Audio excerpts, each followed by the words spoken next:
เจ้าสบายดีท่านผู้ชมผู้ฟังทางบ้านผู้ที่ติดตามในรายการแพลตฟอร์มลาวแถวพบกันอีกอยู่ในสัปดาห์สุดท้ายของเดือน12ถึงจะยามเข้าสู่ปีใหม่โอกาสนี้อากาศที่มันก็หนาวแล้วก็มันมีหลายพยาธิเกี่ยวกับพยาธิฤดูหนาวซึ่งในแพลตฟอร์มต้นปีท่านหมอก็ได้แนะนำเกี่ยวกับพยาธิฤดูหนาวแต่มาช่วงนี้จะบอกเฉพาะพยาธิเกี่ยวกับพยาธิดังอักเสบเขาจะเคยพบที่เป็นวัดเป็นไอตันดังสิบจมูกอยู่บ่อยอยู่เรื่อยมันก็มีหลายพยาธิเนาะฉะนั้นท่านหมอที่ปัจจัยแยกให้ฟังว่าสาเหตุที่เกิดให้เป็นปรากฏการณ์ดังกล่าวนั้นก็เป็นเรียกว่าพยาธิอักเสบอยู่ในผงดังสาเหตุส่วนใหญ่จะเป็นมาจากการพบกับควันที่ฝุ่นมลพิษและสิ่งแวดล้อมสัมผัสกับสภาพสิ่งแวดล้อมที่มีอากาศปรับเปลี่ยนอยู่เรื่อยเนาะปัญหาดังปัญหาหูดังจะเกิดขึ้นโดยบ่มีเอิ้นว่าเกิดขึ้นอยู่เรื่อยเนาะฉะนั้นการรักษาอนามัยทั้งสองดังก็คือผงดังเป็นปัญหาที่จำเป็นเนาะแล้วก็เข้าจำกัดในการจะไปแกะไปงัดไปไงผงดังจะเห็นให้มันมีห้อยบาดสีขาดแล้วมีการอักเสบอยู่ข้างในอาการที่เว้ามานี้อาการอักเสบผงดังเนี่ยส่วนใหญ่จะได้พบก็คือน้ำจมูกจะไหลคันดังน้ำตาจะไหลมีการไอการจามหรือบ่เป็นนั้นจะมีอาการไข้เจ็บบริเวณดังแล้วก็ผงดังเจ็บหัววิงเวียนหัวเนาะอันนี้อาการทั่วไปมักพบอยู่เรื่อยเนาะแล้วก็พบอยู่ในหลายพยาธิด้วยกัน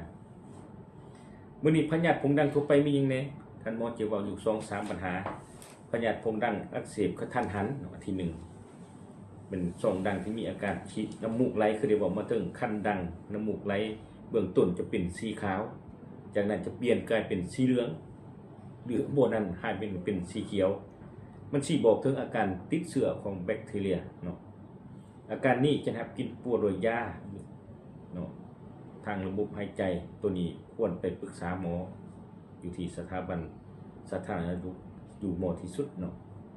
ปัญหาที่2ถ้าหากเป็นอักเสบดังอักเสบที่ซ้ำเหือ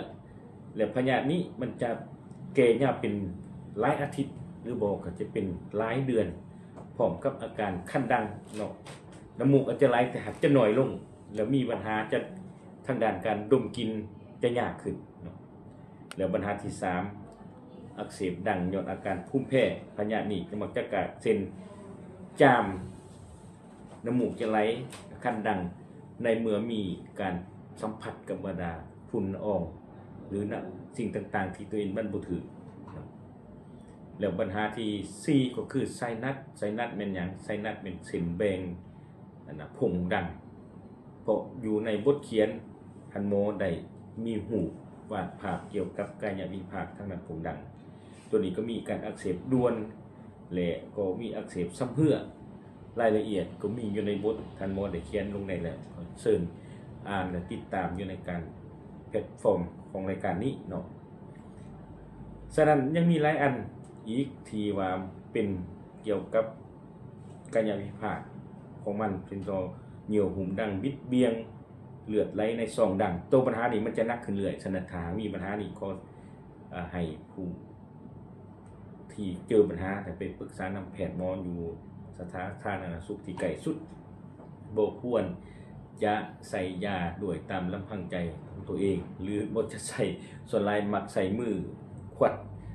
ในซองดังบางเทื่อจะเฮ็ดให้เลือดออกมาก็เป็นได้เนาะสำหรับการรักษามี2วิธีการรักษาอยู่ที่กับบ้านรักษานี่ก็ง่ายเนาะเป็นรักษาความสะอาดเป็นประจำด้วยน้ำเกลือหรือบ่ก็มีน้ำล้างเนาะอยู่สถาบันบนห้างขายยาในร้านมีขายทั่วไปเนาะน้ำล้างเฮ็ดให้สะอาดซองดังหลีกเลี่ยงการสูบดาการดื่มเหล้าสุราที่ว่ามันมีการกระตุ้นที่รุนแรงเกินไปแล้วก็หลีกเลี่ยงบรรดาปัจจัยที่ฝุ่นต่างๆมลพิษหลีกเลี่ยงการสัมผัสกับสัตว์เลี้ยงที่มี